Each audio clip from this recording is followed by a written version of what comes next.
Kita akan membahas tentang kaitan antara urutan lahir seseorang dengan perilakunya dalam pernikahan. Contoh, anak pertama kalau berumah tangga itu cenderung seperti apa? Sedangkan kalau anak kedua bagaimana? Dan anak bungsu juga seperti apa?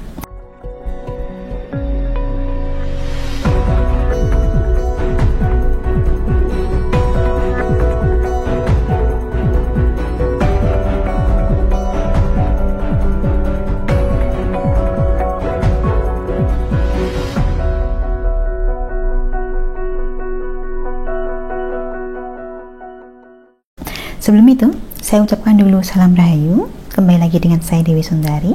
Semoga diberikan banyak keberuntungan untuk Anda hari ini. Sebagian dari Anda mungkin sudah pernah dengar bahwa urutan lahir seseorang dianggap mempengaruhi sifat atau perilaku orang tersebut dalam sebuah pernikahan. Apakah orang ini anak pertama, anak kedua, anak terakhir, atau anak tunggal? Kita mulai dulu dari anak pertama. Biasanya anak pertama adalah anak yang dibesarkan dengan perhatian penuh dari orang tua. Setelah dewasa, anak pertama cenderung lebih tegas, lebih bertanggung jawab, dan teratur hidupnya. Keteraturan ini pun dibawa ke dalam kehidupan berumah tangga, sehingga ada keinginan kuat untuk menjaga sekaligus mengendalikan. Keinginan ini tentu saja bagus, namun bisa menjadi masalah manakala kecenderungan untuk mengendalikan jadi terlalu besar. Pasangannya akan merasa tertekan. Lain anak pertama, lain lagi anak kedua. Kalau anak kedua, dari kecil pasti sudah terbiasa membagi perhatian orang tua dengan saudara-saudaranya. Sehingga kebanyakan anak kedua, besarnya nanti jadi lebih diplomatis, mudah bergaul, dan mampu berkompromi. Inilah yang nantinya mengurangi konflik dalam berumah tangga. Namun di saat yang sama, bukan tidak mungkin dirinya akan merasa diabaikan atau kurang diperhatikan. Kecenderungan ini bukan hanya dialami anak kedua saja, namun semua anak tengah. Bukan anak pertama, namun juga bukan anak terakhir. Masih punya kakak dan masih punya adik. Selanjutnya, anak bungsu.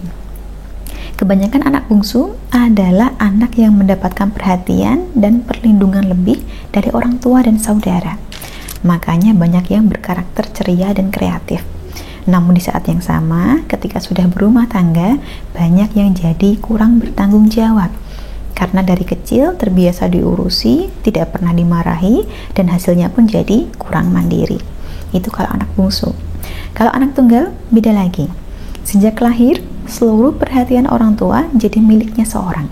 Sampai dewasa pun tetap seperti itu.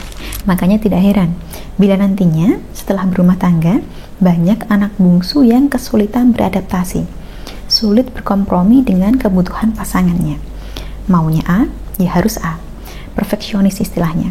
Sebab sejak kecil memang tidak pernah belajar untuk berbagi dengan saudara. Dari semua kecenderungan yang berbeda ini, sudah bisa ditebak. Yang biasanya paling mudah untuk saling melengkapi adalah anak pertama yang menikah dengan anak tengah. Karena si anak pertama siap memimpin, menjaga, serta mengatur. Sedangkan anak kedua atau anak tengah tidak keberatan berkompromi. Sebaliknya, pasangan yang lebih sulit untuk menemukan kata sepakat adalah pasangan anak pertama dengan anak pertama juga. Soalnya sama-sama dominan, sehingga menimbulkan tantangan. Kadang, kalau sudah sama ngeyelnya, tidak ada yang mau mengalah. Namun perlu diingat ya, bahwa meskipun secara umum, urutan lahir seseorang itu mempengaruhi kecenderungannya dalam berperilaku, namun kesuksesan dalam pernikahan itu tetap bergantung pada kemampuan pasangan untuk berkomunikasi dan saling mendukung. Jadi bahasan kali ini kita jadikan wawasan saja, supaya lebih tahu dan bisa membantu mengatasi konflik yang mungkin akan terjadi dengan pasangan kita.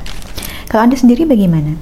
Anda anak keberapa dan pasangan Anda anak keberapa?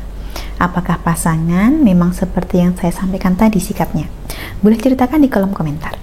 Dan bagi Anda yang ingin berkonsultasi seputar solusi rumah tangga, silakan hubungi nomor yang tertera. Termasuk jika misalnya pasangan keras kepala, susah dibilangi, tidak mau mendengarkan. Nah, cara apa yang bisa dilakukan agar pikirannya bisa kita pengaruhi? Sekali lagi, hubungi nomor yang tertera. Semoga langgeng dan harmonis hubungan Anda berdua. Sampai di sini, saya ucapkan terima kasih banyak untuk Anda yang telah menyaksikan. Sampai jumpa di kesempatan selanjutnya dan salam Rahayu.